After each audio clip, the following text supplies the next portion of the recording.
রাসূলুল্লাহ সাল্লাল্লাহু আলাইহি ওয়াসাল্লাম একবার খুব আফসোস করছিলেন।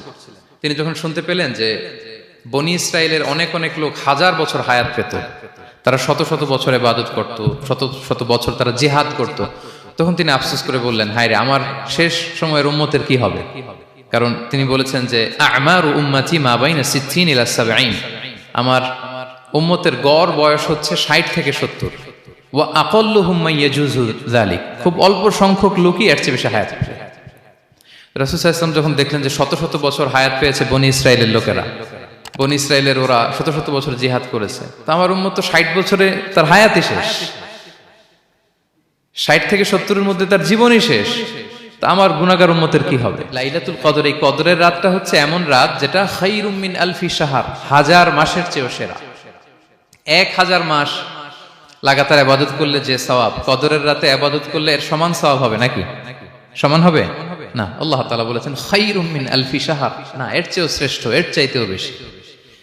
হাজার মাসে, অর্থাৎ 1000 মাসে হয় 83 বছর 4 মাস। তো কদরের রাতে যদি আমরা ইবাদত করি তাহলে 83 বছর 4 মাস ইবাদত করলে যে সওয়াব, সে সওয়াব আল্লাহ তাআলা আমাদের আমলনামায় নসিব করবেন। তো আমরা যেন এই কদরের রহমত বরকত থেকে যেন আমরা বঞ্চিত না হই। তো রাসূল সাল্লাল্লাহু আলাইহি ওয়াসাল্লামকে সান্ত্বনা দেওয়ার জন্য, যে হে নবী, আপনি চিন্তিত হবেন না, বনী ইসরাইলের অনেক লোক হাজার বছর হায়াত পেয়েছে, শত শত বছর ইবাদত করেছে, জিহাদ করেছে, তারা হায়াত পেয়েছে বেশি কিন্তু তারা কদর পায়নি। আর আপনার উম্মতকে আমি হায়াত দিয়েছি কম, কিন্তু তাদেরকে কদর দিয়েছি। সুবহানাল্লাহ বিহামদি, লাইলাতুল কদর দিয়েছি, যে কদরের রাত হাজার মাসের চেয়েও সেরা। তো এই কদরের রাতকে আবার লাইলাতুল মুবারাকাও বলা হয়েছে। ইন্না আনজালনাহু ফি লাইলাতিন মুবারাকা, এটা বরকতময় রাত। ফিহা ইউফরাকু কুল্লু আমরিন হাকিম, সব বিজ্ঞচিত প্রাজ্ঞচিত বিষয়ের ফয়সালা হয়।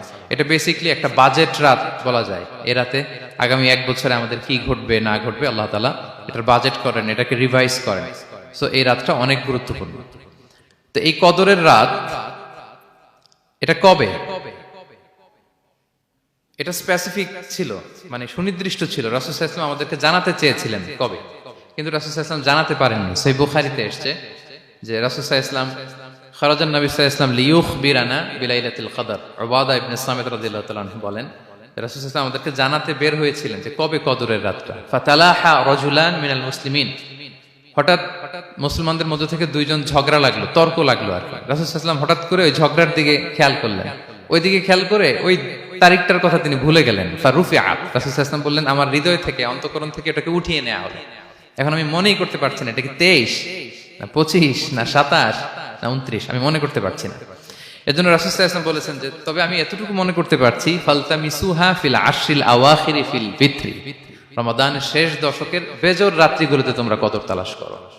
বেজর রাতে যদি তোমরা কদর তালাশ করো তাহলে এই কদর সুনিশ্চিতভাবে তোমরা পাবে। তো এই জন্য স্কলাররা সবসময় বলেন যে লাস্ট 10 days অফ রমাদান খুব গুরুত্বপূর্ণ, সবচেয়ে the cream time of Ramadan. I repeat, এটা রমাদানের একেবারে মাহেন্দ্রক্ষণ। এই 10 দিনের যে কোনো 10 রাতের যে কোনো রাত কদর হয়ে যেতে পারে, বিশেষ করে অড নাইটস গুলো 21, 23, 25, 27 এবং 29, যে কোনো দিন হয়ে যেতে পারে কদর। সো বুদ্ধিমানের কাজ হচ্ছে আমরা যেন রমাদানের শেষ 10 রাতে লাগাতার একইভাবে একই স্পিডে আমরা যেন ইবাদত করি। কোন রাতে বেশি করলাম, হয়তো 27-এর রাতে আমি খুব ভাব গাম্ভীর্য নিয়ে, খুব আবেগ নিয়ে ইবাদত করলাম, কিন্তু হয়ে যেতে পারে যে এবছর কদর ছিল 25-এর রাত, হতে পারে না? পারে। তো আমরা তো মিস করে ফেললাম। তো আমরা যেন মিস না করি। বুদ্ধিমানের কাজ হবে সমান তালে ইবাদত করা। এবং এটা এত গুরুত্বপূর্ণ, রাসূল সাল্লাল্লাহু আলাইহি ওয়াসাল্লাম এত এমফাসাইজ করে কোন রাতের কথা বলেনি। আরবি মাস অনুযায়ী 354টা রাতের মধ্যে সবচাইতে শ্রেষ্ঠ রাত, সবচাইতে শ্রেষ্ঠ রাত সূর্য ডোবার পর থেকে হাত্তা মাতলাইল ফাজর, ফজরের সূচনা লগ্ন পর্যন্ত শান্তিময় এ রাত, বরকতের এ রাত। রাসূল সাল্লাল্লাহু আলাইহি ওয়াসাল্লাম বলেছেন, মান হুরিমা খায়রাহা ফাকাদ হুরিম, যে কদরের বরকত থেকে, খায়ের থেকে বঞ্চিত হলো, সে আসলেই বঞ্চিত। হি ইজ দ্য লুজার, সে হতভাগা, সে পোড়া কপাল, সে বঞ্চিত। মান হুরিমা খায়রাহা ফাকাদ হুরিম, যে কদর পেল না সে হতভাগা। এখন আমরা কি হতভাগা হতে চাই? আমরা তো শুরুতে অনেক হোপফুল ছিলাম, এত এত ব্লেসিংস, এত এত বরকত, রহমতের ফলগুধারায় আমরা প্লাবিত হচ্ছি রমাদানে। তা আমরা তো হতভাগা হতে চাই না। তা আমরা যেন এই শেষ 10 দিন এক তালে আন্তরিকতার সাথে ঈমান ও ইহতিসাবা আমরা যেন ইবাদত করি। সম্মানিত ভাই এবং বোনেরা, তাহলে আমরা সৌভাগ্যশীলদের অন্তর্ভুক্ত হতে চাই, হতভাগা হতে চাই না। আমরা এবার একটু শুনবো যে রাসূলুল্লাহ সাল্লাল্লাহু আলাইহি ওয়াসাল্লাম কদরের রাতগুলোতে কি কি ইবাদত করতেন। আমি খুঁজে 5টা আমলের কথা পেয়েছি বিশেষভাবে, কমন যে আমলগুলো সেগুলো তো ছিলই, বিশেষভাবে 5টা কাজ রাসূল সাল্লাল্লাহু আলাইহি ওয়াসাল্লাম এই কদরের রাতে করতেন। 1 নম্বর কাজ হচ্ছে তিনি সারা রাত জেগে ইবাদত করতেন এবং পরিবারের লোকদেরকে ঘুমোতে দিতেন না, উঠিয়ে দিতেন। বছরের অন্য কোনো সময়ে সারা রাত জেগে ইবাদত করার কোনো নজির রাসূল সাল্লাল্লাহু আলাইহি ওয়াসাল্লামের জীবনে ছিল না। সব রাতে ঘুমাতেন। আমি জোহর বারুতে একটা কনভেনশনে the daily routine of prophet সাল্লাল্লাহু আলাইহি ওয়াসাল্লাম একটা আলোচনা করেছিলাম, যেখানে রাসূল সাল্লাল্লাহু আলাইহি ওয়াসাল্লামের দৈনন্দিন জীবনের রুটিন আলোচনা করেছিলাম। সেখানে আমরা বলেছি যে রাসূল সাল্লাল্লাহু আলাইহি ওয়াসাল্লামের দৈনন্দিন অভ্যাস ছিল তিনি এশার পরেই তাড়াতাড়ি ঘুমিয়ে পড়তেন আর মিড নাইটে উঠতেন। রাসূল সাল্লাল্লাহু আলাইহি ওয়াসাল্লামের কর্মদিবস শুরু হতো মিড নাইটে। আমাদের তো সকালে কারো আরো অনেক পরে শুরু হয়, রাসূল সাল্লাল্লাহু আলাইহি ওয়াসাল্লামের কর্মদিবস শুরু হতো বেসিক্যালি মিড নাইটে। এশার পরে কথাবার্তা না বলে আগে ঘুমোতে যেতেন, মিড নাইটে উঠতেন, কিন্তু ঘুমাতেন। ঘুম ছাড়া রাত কাটাতেন না। সারা বছরের এটা ছিল যে এশার পর পরে ঘুমোতে যেতেন, except the last 10 days of Ramadan. রমাদানের শেষ 10 রাতে রাসূল সাল্লাল্লাহু আলাইহি ওয়াসাল্লাম ঘুমাতেন না। এই 10 দিনের ব্যাপারেই পাওয়া যায় সারা রাত জেগে তিনি ইবাদত করতেন। আম্মা জান আয়েশা রাদিয়াল্লাহু তাআলা আনহা বলেন, ইযা দাখালাল আশরু আহিয়াল লাইলা ওয়া আইকাযা আহলা ওয়া জাদ্দা ওয়া শাদ্দাল মিজার।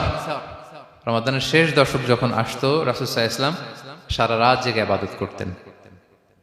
পরিবারের সদস্যদেরকে জাগিয়ে তুলতেন, স্ত্রীদের ঘুমাতে দিতেন না, জাগিয়ে তুলতেন। ফাতেমা রাদিয়াল্লাহু তাআলা আনহার ঘর পাশেই ছিল, তাদেরকে যে জাগাতেন এবং নিজে সারা রাত ইবাদত করতেনই। জাদ্দা ওয়া শাদ্দাল মিজার, খুবই বলিষ্ঠ ভাবে, খুব মজবুত ভাবে কোমরে গামছা বেঁধে নামার একটা এক্সপ্রেশন এখানে দেয়া হয়েছে। মিজার, ইজহার মানে হচ্ছে বাংলা করলে হয় লুঙ্গি। লুঙ্গি আমরা যখন খুব শক্ত কোনো কাজ করতে যাই তখন তারা কি করে, খুব টাইট করে লুঙ্গিটা বাঁধে। তার মানে বোঝানো হচ্ছে রাসূল সাল্লাল্লাহু আলাইহি ওয়াসাল্লাম কোমরে ভালো করে লুঙ্গি বেঁধে বা গামছা বেঁধে আটকাট বেঁধে নামতেন শেষ 10 দিনের জন্য। এই সময় তিনি মানে কাউকে কেমন যেন চিনতেন না, সবসময় ইবাদতে মগ্ন থাকতেন। এটা আমরা করতে পারি যে শেষ 10 দিনে, আর যেহেতু 3 দিন বাকি, আমরা একটা স্পেশাল প্ল্যান করতে পারি যে আমরা আমাদের সর্বোচ্চটুকু উজাড় করে দিয়ে লাস্ট 10 days অফ রমাদানের এই বরকত আমরা হাসিল করব, এটা যেন আমাদের মিস না হয়। তাহলে এটা আমরা একটা পেলাম। 2 নাম্বার হচ্ছে ইতিকাফ করা। রাসূলুল্লাহ সাল্লাল্লাহু আলাইহি ওয়াসাল্লাম রমাদানের শেষ 10 দিন ইতিকাফ করতেন। আমাদের আয়েশা রাদিয়াল্লাহু তাআলা আনহা বলেন, কানা ইয়াতাকিফুল আশরাল আওয়াখির মিন রমাদান। রমাদানের শেষ দশকে তিনি ইতিকাফ করতেন।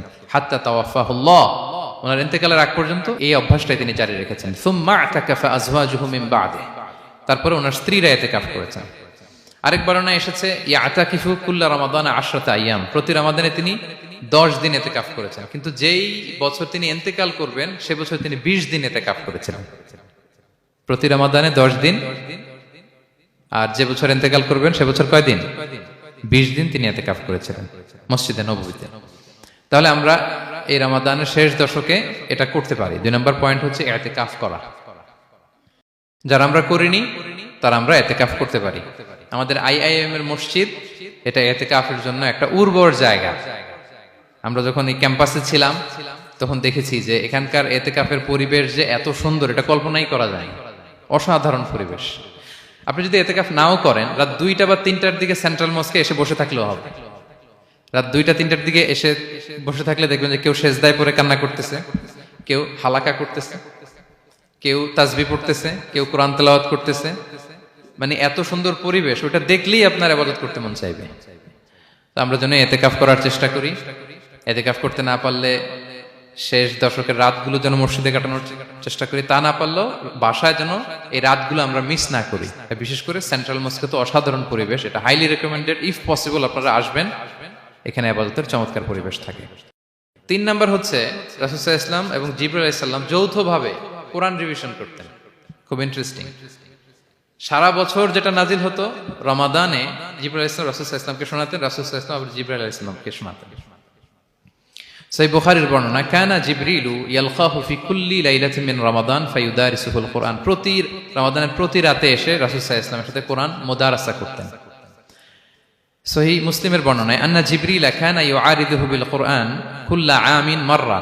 প্রতি বছর রমাদানে একবার শোনাতেন বা শুনিয়েছেন, যে বছর তিনি ইন্তেকাল করবেন তিনি 2 বার শুনিয়েছিলেন। আরাদা ইউআরিদু মানে এটা ফ্রম বোথ সাইড। আরবি শব্দটা এমন যে জিবরাইল আলাইহিস সালাম শোনাতেন, এরপর রাসূল সাল্লাল্লাহু আলাইহি ওয়াসাল্লাম জিবরাইল আলাইহিস সালামকে শোনাতেন। কোরআন রিভিশন করা। তো এই শেষ দশকের রাতগুলোতে আমরা যেন বেশি বেশি কোরআন পড়ি, কোরআন তেলাওয়াত, কোরআনিক রেসাইটেশন হতে পারে, কোরআনের অর্থ পড়া হতে পারে, তাদাব্বুরে কোরআন হতে পারে, কোরআনের হালাকায় জয়েন করা হতে পারে, ইন ইটস এনি ফর্ম। আমরা যেন কোরআনের সাথে অ্যাটাচমেন্টটা বাড়াই লাস্ট 10 days অফ রমাদানে।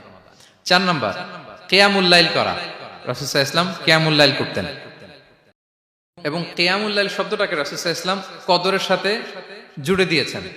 সহিহ বুখারীর বর্ণনায় তিনি বলেছেন, মান কামা লাইলাতাল কদরি ঈমানা ওয়া ইহতিসাবা গুফিরা লাহু মা তাকাদ্দামা মিন যামবি। কদরের রাতে যে কিয়ামুল লাইল করে বিশ্বাস নিয়ে এবং নাজাতের প্রত্যাশা নিয়ে, তার পূর্বের সমস্ত গুনাহ আল্লাহ তাআলা ক্ষমা করে দিবেন। তাহলে কিয়ামুল লাইলটা রাসূল সাল্লাল্লাহু আলাইহি ওয়াসাল্লাম বিশেষভাবে কদরের রাতের সাথে সম্পৃক্ত করেছেন। আমরা যেন প্রতি রাতে কিয়ামুল লাইল করি, লম্বা সময় যেন দাঁড়িয়ে থাকি, লম্বা সময় কোরআনিক রেসাইটেশন করি দাঁড়িয়ে থেকে, লম্বা সময় রুকু, লম্বা সময় সিজদা, স্পেশালি সিজদা। আখরাবু মা ইয়াকুনুল আবদু মির রাব্বিহি ওয়া হুয়া সাজিদ ফাআকসিরু ফিহি দুআ। বান্দা যখন সিজদায় থাকে আল্লাহ সবচেয়ে কাছে থাকে, তো আমরা তো আল্লাহর সবচেয়ে কাছে যেতে চাই এই ক্রিম টাইমটাতে, কি বলেন? আমরা যেন লম্বা সময় সিজদাতে থাকি। কিন্তু আমাদের অনেকের যেটা হয়, নামাজে তাড়াহুড়ো, অনেকের সব ব্যস্ততা যখন নামাজে দাঁড়াই এরকম হয়ে যায়। রাসূল সাল্লাল্লাহু আলাইহি ওয়াসাল্লামের সালাত যদি আমরা খেয়াল করি, বিশেষ করে কিয়ামুল লাইলে এত যে সুন্দর ছিল। আম্মাজান আয়েশা রাদিয়াল্লাহু তাআলা আনহাকে জিজ্ঞেস করা হয়েছিল যে, হে আম্মাজান, রাসূল সাল্লাল্লাহু আলাইহি ওয়াসাল্লামের কিয়ামুল লাইল কেমন ছিল, কিভাবে কিয়ামুল লাইল করতেন? আম্মাজান আয়েশা, দেখেন ওনার এক্সপ্রেশনটা কত সুন্দর। তিনি বলেছেন, ফালা তাসআল আন হুসনিহিন্না ওয়া তুলিহিন্না। রাসূল সাল্লাল্লাহু আলাইহি ওয়াসাল্লামের কিয়াম যে কত সুন্দর ছিল, কত লম্বা ছিল, আমায় জিজ্ঞেস করো না, আমি বলতে পারবো না। আমরা অনেক সময় যখন খুব বেশি চমৎকার কিছু হয়, তো আমরা কি বলি, ভাই এত সুন্দর ছিল, আমি বোঝাতে পারবো না। এরকম বলি না যে এত অসাধারণ, আমি বলে বোঝাতে পারবো না? বাংলাতেও কিন্তু আমরা বলি এত চমৎকার, বলে বোঝাতে পারবো না, শব্দের বুননে, ভাষার বুননে আমি ফুটিয়ে তুলতে পারবো না। তো আম্মাজান আয়েশা এটাই বলেছিলেন, ফালা তাসআল আন হুসনিহিন্না ওয়া তুলিহিন্না। রাসূল সাল্লাল্লাহু আলাইহি ওয়াসাল্লামের রাতের নামাজ কিয়ামুল লাইল যে কত সুন্দর ছিল, কত দীর্ঘ ছিল, লম্বা ছিল, আমায় জিজ্ঞেস করো না, আমি বলে বোঝাতে পারবো না। সুবহানাল্লাহি ওয়া বিহামদিহি। আমরা যেন লম্বা সময় কিয়ামুল লাইল করি। আম্মাজান আয়েশা রাদিয়াল্লাহু তাআলা আনহা আরো বলেন, কানা ইয়াকুমু মিনাল লাইলি হাত্তা তাতাফাত্তারা কদামা। এত দীর্ঘ সময় দাঁড়িয়ে থাকতেন, থাকতে থাকতে ওনার পা ফুলে যেত, পা দুটো ফুলে যেত। আপনিও দীর্ঘ সময় দাঁড়িয়ে দেখেন যে পায়ে ঝিম ধরে যাবে, পা ফুলে যাবে, এটা করতেন রাসূল সাল্লাল্লাহু আলাইহি ওয়াসাল্লাম। তো আম্মাজান আয়েশা বলেন, ইয়া রাসূলুল্লাহ লিমা তাসনাউ হাযা ওয়া ক্বাদ গুফিরা লাকা মা তাকাদ্দামা মিন যামবিকা মা তাআখার। আপনি এত কষ্ট কেন সহ্য করেন নিজের দেহের উপরে? আপনার তো আগের পরের সব গুনাহ মাফ। আদতে তো রাসূল সাল্লাল্লাহু আলাইহি ওয়াসাল্লামের গুনাহই নেই, তিনি নিষ্পাপ। এত কষ্ট কেন করেন? আপনার আগের পরের সবই তো মাফ করে দেয়া হয়েছে, কেন করেন? রাসূল সাল্লাল্লাহু আলাইহি ওয়াসাল্লাম উত্তর করেছেন, আফালা উহিব্বু আন আকুনা আবদান শাকুরা। আয়েশা, আমি কি শুকরগুজার বান্দা হতে পছন্দ করব না? আল্লাহ তাআলা আমাকে তার রহম এবং করমে সব মাফ করে দিয়েছেন, কিন্তু আমি কি শুকরগুজার হব না? আমি কি আমার রোলটা প্লে করব না? আমি কি নিজেকে সঁপে দেব না আল্লাহ তাআলার কাছে জায়নামাজে? তো এটা ছিল সংক্ষেপে রাসূল সাল্লাল্লাহু আলাইহি ওয়াসাল্লামের কিয়ামুল লাইলের ধরন। এভাবে তিনি দীর্ঘ সময় কিয়ামুল লাইল করতেন। আমরা যেন এটা করি। সেন্ট্রাল মস্কে কিয়ামুল লাইল এবছর নিশ্চয়ই হচ্ছে, আমরা যেন অংশগ্রহণ করি। 5 নম্বরে রাসূল সাল্লাল্লাহু আলাইহি ওয়াসাল্লাম দোয়া করতেন। এই কদরের রাতগুলোতে খুব বেশি বেশি দোয়া করতেন। দোয়া নিয়ে আমরা একটা জুমার খুতবা দিয়েছিলাম, সেখানে আমরা বলেছিলাম যে দোয়া হতে হবে খুব আন্তরিক দোয়া, রোবোটিক দোয়া যেন না হয়। আপনার আবেগ, ভালোবাসা, মনের মাধুরী মিশিয়ে, চোখের পানি মিশিয়ে, অশ্রু সিক্ত করে এই দোয়াটা করতে হবে, তাহলে সে দোয়া আল্লাহর কাছে কবুল হবে। আমরা যেন আমাদের ভাব, আবেগ সব ঢেলে দিতে পারি আমাদের দোয়াতে, আমাদের সিজদায়, আমাদের কিয়ামুল লাইলে। এবং যে কোনো ভাষায় কোরআনিক দোয়াগুলো রেকমেন্ডেড, হাদিসের মাসুরগুলো রেকমেন্ডেড। তাছাড়া আপনার নিজের ভাষায় আপনার কি চাওয়া, আপনার কি আকাঙ্ক্ষা, আপনার মনের কষ্ট, যাতনা সবকিছু আপনি আল্লাহ তাআলার কাছে পেশ করুন।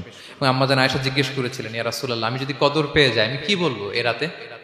মা আদউ, কি দোয়া করব? রাসূল সাল্লাল্লাহু আলাইহি ওয়াসাল্লাম বললেন, তাকুলিন, আয়েশা তুমি বলবে, আল্লাহুম্মা ইন্নাকা আফুউন তুহিব্বুল আফওয়া ফাআফু আন্নী। আয়েশা তুমি যদি কদরের রাত পেয়ে যাও এটা বলবে, হে আল্লাহ আপনি ক্ষমাশীল, আল্লাহ আপনি ক্ষমাকে পছন্দ করেন, আল্লাহ তাই আপনি আমায় ক্ষমা করেন। হে আল্লাহ আপনি ক্ষমাশীল, আপনি ক্ষমাকে পছন্দ করেন, আল্লাহ আপনি আমাকে ক্ষমা করেন। এই দোয়াটা আমরা যেন বেশি বেশি করি। আমার সাথে সাথে সবাই একটু পড়ুন মেহেরবানি করে, আল্লাহুম্মা ইন্নাকা আফুউন তুহিব্বুল আফওয়া ফাআফু আন্নী। আল্লাহুম্মা ইন্নাকা আফুউন তুহিব্বুল আফওয়া ফাআফু আন্নী। হে আল্লাহ আপনি ক্ষমাশীল, আপনি ক্ষমা করাকে পছন্দ করেন, আল্লাহ আমাকে ক্ষমা করেন।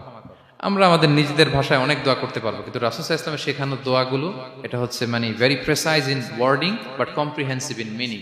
এটার অর্থ, এটার আবেদন এটা অনেক বেশি।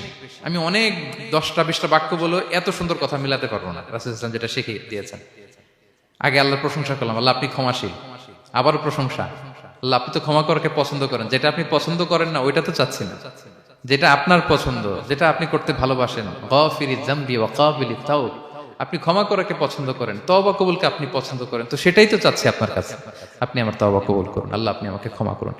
সো এই দোয়াটা প্রত্যেক রাতে যেন আমরা বেশি বেশি করি সম্মানিত সুধী।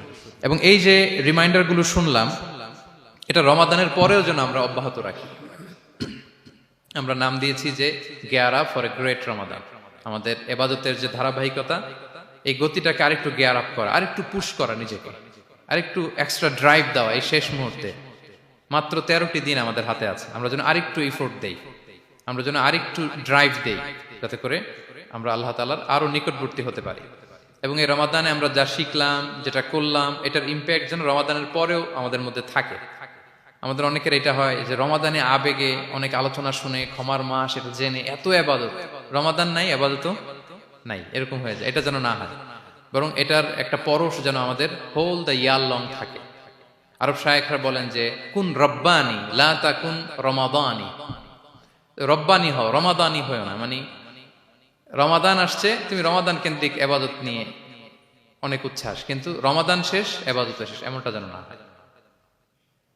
রমাদানের পরেও সে মেহেরবান আল্লাহ তাআলা কিন্তু আমাদের জন্য আছেন। তিনি প্রতি রাতে শেষ রাতে নেমে আসেন, এসে ডাকতে থাকেন, কার ক্ষমা লাগবে ক্ষমা চাও, ক্ষমা করব। কে বিপদে পড়েছো বলো, আমি উদ্ধার করব। তো তিনি আরশের উপর থেকে প্রথম আসমানে নেমে আসলেন দেওয়ার জন্য। আমি ঘুম থেকে জাগতে পারলাম না, নেয়ার জন্য। এটা হইলো প্রাইম মিনিস্টার আনোয়ার ইব্রাহিম আমাকে একটা অ্যাওয়ার্ড দিবে, লেটস সে হোটেল ইন্টারকন্টিনেন্টাল, উনি এসে বসে আছে, বাট আমি যেতে পারিনি। এটা হয় না। আল্লাহ তাআলা প্রতি রাতে শেষ রাতে এসে বলেন কার কি লাগবে দাও, তিনি নেমে আসেন বা বিশেষ মনোনিবেশ করেন প্রথম আসমানে এসে। কিন্তু আমরা যে নিব সেই সময়টুকু আমাদের হয় না। আমরা এতটা গাফেল যেন না হই, আমরা যেন একটু পুশ করি। বড় কিছু পেতে হলে নিজেকে পুশ করতে হয়, এক্সট্রা একটা ড্রাইভ দিতে হয়। সম্মানিত শুধু 17টা দিন কি করলাম একটু রিভাইজ করি, যোগ বিয়োগ করি নিজের সাথে নিজে, যে প্ল্যানটা নিয়ে রমাদান শুরু করলাম ওইরকম কিয়ামুল লাইল করতে পারলাম কিনা, ওইরকম চ্যারিটি করতে পারলাম কিনা, রেসাইটেশন করতে পারলাম কিনা, একটু যেন নিজের সাথে নিজে বোঝাপড়া করি, একটু যেন রিভাইজ করি এবং নিজেকে যেন একটু পুশ করি। সম্মানিত শুধু এই ছিল সংক্ষিপ্ত আলোচনা। আমি 30 সেকেন্ডসে পুরো আলোচনাটা আবার একটু যারা পরে এসেছেন একটু রিভাইজ করে নেই। আমি শুরুতে এভাবে শুরু করেছিলাম যে রমাদান এটা হচ্ছে it's a month of hope, এটা আশা জাগা নিয়ে একটা মাস। এই মাসের যে রহমত বরকতের যত যত হাদিস কোরআনের আয়াতগুলো আমরা বলেছি, এগুলো শুনলে আমাদের মধ্যে একটা আশা জাগে, আশাবাদী হয়ে ওঠে যে আমার এই মাস আমার মুক্তির মাস, আমি মুক্তি পাবো। কিন্তু at the same time it's a month of warning, এটা আবার সতর্কতারও মাস। রাসূলুল্লাহ সাল্লাল্লাহু আলাইহি ওয়াসাল্লাম বলেছেন রোজা রেখে যে মিথ্যা ছাড়লো না, পাপ ছাড়লো না, তার ধ্বংস। আবার 3বার তিনি আমিন বলেছেন। বেসিক্যালি এটা একটা বদদোয়া যে মান আদরাকা রমাদান ওয়া লাম ইগফার লাহ, যে রমাদান পেয়েও নিজের গুনাহ ক্ষমা করতে পারলো না, তার ধ্বংস। সো আমরা আশাবাদী হব। আল ঈমানু বাইনাল খাউফি ওয়ার রাজা, বিশ্বাস হচ্ছে আমার মধ্যে ভীতিও কাজ করবে, আবার আমার মধ্যে একটা হোপ থাকবে, এটাই ঈমান। সো আমরা যেন এই ওয়ার্নিং গুলো আমাদের মাথায় রাখি, যে আমরা যেন আল্লাহর নৈকট্যপ্রাপ্ত বান্দা হতে পারি, ক্ষমাপ্রাপ্তদের অন্তর্ভুক্ত যেন আমরা হতে পারি। এরপরে আমরা বলেছিলাম যে লাআল্লাকুম তাত্তাকুন অ্যাচিভ হচ্ছে কিনা আমাদের প্রত্যেক কাজে এটা খেয়াল করতে হবে।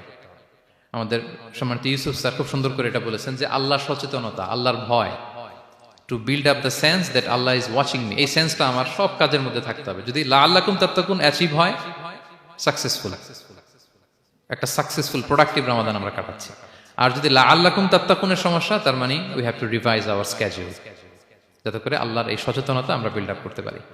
এরপর আমরা বলেছি যে আমরা সংযমটা যাতে এনশিওর করি, রমাদানের যে সংযম, নিজের প্রবৃত্তির উপর আমরা বিজয় লাভ করি। সারা বছর প্রবৃত্তি জিতে, রমাদানে আমরা জিতি। এরপর আমরা চ্যারিটির কথা বলেছি। রাসূল সাল্লাল্লাহু আলাইহি ওয়াসাল্লাম খুব জেনারাস হয়ে যেতেন রমাদানে, আমরা যেন আমাদের দানের হাতকে আরো প্রশস্ত করি। এবং রমাদানে আমাদের কমিউনাল স্পিরিট চলে আসে, আমাদের বেসিক্যালি একটা সেলফ ট্রান্সফরমেশন হয়, অনেক বদ অভ্যাস আমরা রমাদানে ত্যাগ করি, বাকি মাসেও যেন এটা আমরা কন্টিনিউ করি। আর সবশেষে আমরা লাস্ট 10 days অফ রমাদানের গুরুত্ব নিয়ে বলেছিলাম যে রাসূল সাল্লাল্লাহু আলাইহি ওয়াসাল্লাম খুব হতাশ হয়ে পড়েছেন যে অন্য নবীর উম্মতেরা অনেক হায়াত পেয়েছে, আমরা পেলাম 60-70, তো আমার গুনাহগার উম্মত কি করবে? আল্লাহ বলেন লাইলাতুল কদর খায়রুম মিন আলফি শাহর। নবী হে, আপনার উম্মতের জন্য আমি কদরের রাত দিয়েছি, যে এক রাতে ইবাদত করলে 1000 মাসের চেয়েও বেশি সওয়াব তারা পেয়ে যাবে। সো এই কদরের রাত যেন আমরা মিস না করি। কোনটা কদরের রাত? আমরা বলেছিলাম শেষ 10 দিন সমান তালে ইবাদত করব। বিশেষ করে আমরা গুরুত্ব দিব অড নাইটস গুলোতে, 21, 23, 25, 27, 29 আমরা গুরুত্ব দিব। এবং রাসূল সাল্লাল্লাহু আলাইহি ওয়াসাল্লাম বলেছেন মান হুরিমা খায়রাহা ফাকাদ হুরিম, যে কদরের বরকত মিস করলো সে বঞ্চিত, সে হতভাগা, হি ইজ দ্য লুজার। আমরা যেন লুজার না হই, আমরা যেন গেইনার হই এই বরকতের মাসে। এবং সবশেষে আমি বলেছিলাম রাসূল সাল্লাল্লাহু আলাইহি ওয়াসাল্লাম স্পেশালি 5টা আমল করতেন, সারা রাত জাগতেন, ফ্যামিলি মেম্বারদের জাগিয়ে তুলতেন, উৎসাহিত করতেন এবং কোমরে গামছা বেঁধে নামতেন। এরকম ইবাদতের স্পৃহা অন্য কখনো রাসূল সাল্লাল্লাহু আলাইহি ওয়াসাল্লামের মধ্যে দেখা যেত না, যেমনটা শেষ দশকে তিনি করতেন। ইতিকাফ করতেন তিনি, আর ইতিকাফ করলে কদর মিস হওয়ার সম্ভাবনা নেই। এটা 21-এ হোক, 25-এ হোক, 23-এ হোক, আমি তো মসজিদে, আমি তো কিয়ামুল লাইলে অংশগ্রহণ করতেছি, আমি তেলাওয়াত করতেছি, আমি প্রতিদিনই দোয়া করতেছি, মিস হওয়ার কোনো সম্ভাবনা নেই। আমরা যেন ইতিকাফের চেষ্টা করি, অথবা পার্ট টাইম ইতিকাফ যেন অন্তত করি, 5 দিন 3 দিন, অথবা রাতের সময়গুলো মসজিদে যেন আমরা কাটাই। 3 নাম্বার বলেছিলাম রাসূল সাল্লাল্লাহু আলাইহি ওয়াসাল্লাম জিবরাইল আলাইহিস সালাম কোরআন রিভিশন করতেন, আমরা যেন কোরআন রিভাইজ করি, রেসাইটেশন করি বেশি মাত্রায় শেষের 10 দিন। কিয়ামুল লাইল ফালা তাসআল আন হুসনিহিন্না ওয়া তুলিহিন্না, কত সুন্দর কিয়ামুল লাইল ছিল বলে বোঝানো যাবে না। তো আমরা যেন এরকম দীর্ঘ সময় কিয়ামুল লাইল করি। আর সবশেষে বলেছিলাম দোয়া করা।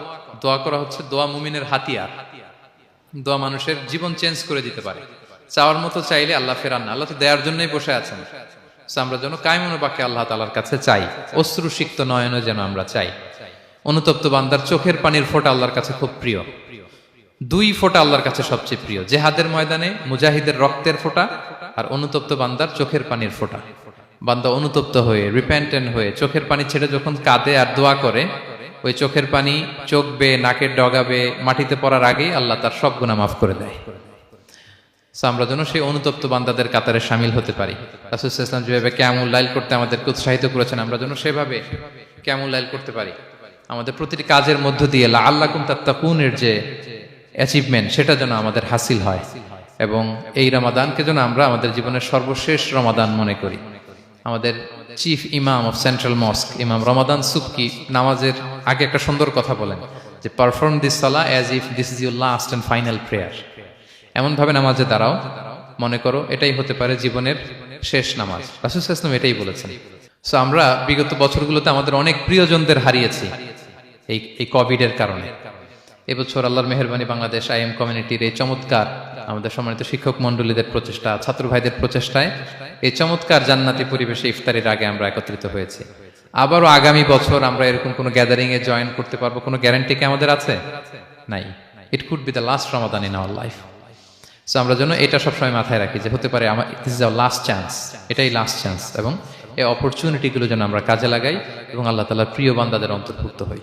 আল্লাহ তাআলা আমাদের সবাইকে এই কথাগুলো বোঝার ও আমল করার তৌফিক দান করুন।